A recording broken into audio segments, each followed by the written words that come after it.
దేవీ నవరాత్రుల్లో 5వ రోజైన ఈరోజు అమ్మవారిని శ్రీ మహాలక్ష్మి అలంకరణలో పూజిస్తాం కదండి. మరి అమ్మవారికి పెట్టే నైవేద్యం రవ్వ కేసరి, పూర్ణం బూరెలు, క్షీరన్నం అండి.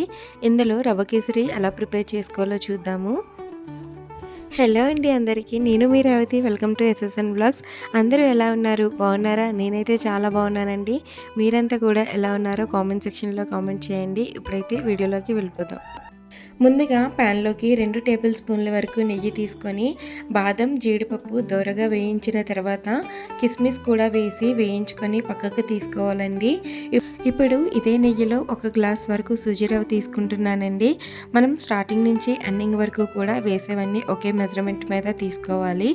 1 గ్లాస్ సుజి రవ్వకి 3 గ్లాసుల వరకు నీళ్లు తీసుకొని అవి మరిగించుకోవాలండి. ఈలోపు రవ్వ కూడా బాగా దోరగా వేగింది కదా. ఇప్పుడు ముందుగా మరగబెట్టుకున్న ఈ వేడి నీళ్ళను కూడా వేసుకొని మనం 2 నిమిషాల పాటు కలిపినట్లయితే మనకి ఉండలు కట్టకన్నా దగ్గర పడుతుందండి.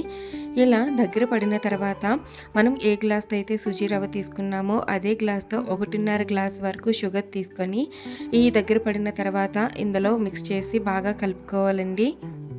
రవ్వ కేసరి చేసేటప్పుడు చల్లని నీళ్ళు కాకుండా వేడి నీళ్ళు తీసుకోవటం వలన రవ్వ అనేది ఉండలు కట్టకుండా సాఫ్ట్గా తొందరగా దగ్గర పడుతుందండి.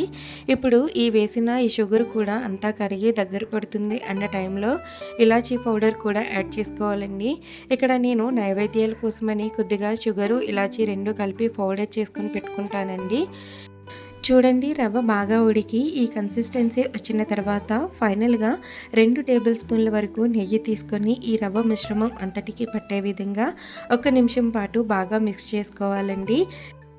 ఇప్పుడు ముందుగా వేయించుకున్న డ్రై ఫ్రూట్స్ అన్నీ కూడా వేసి ఒక 2 నిమిషాలు బాగా కలిపిన తర్వాత బౌల్లోకి సర్వ్ చేసుకొని ముందుగా అమ్మవారికి నివేదించిన తర్వాత మనం తింటే చాలా బాగుంటుందండి. చూసారు కదా రవ్వ కేసరి అనేది ఎంత సింపుల్గా అయిపోయిందో. ఇలా అమ్మవారికి నైవేద్యంగా కానీ లేదా ఇంటికి సడన్గా చుట్టాలు కానీ ఫ్రెండ్స్ కానీ వచ్చినప్పుడు ఇలా సింపుల్గా చేసి పెట్టండి, చాలా బాగుంటుంది. మీరు కూడా ట్రై చేసి ఎలా వచ్చిందో ఒక కామెంట్ అయితే చేయండి. నా వీడియో మీకు నచ్చినట్టయితే లైక్ చేసి షేర్ చేయండి, ఇంకొంతమందికి రీచ్ అవుతుంది. Thank you for watching.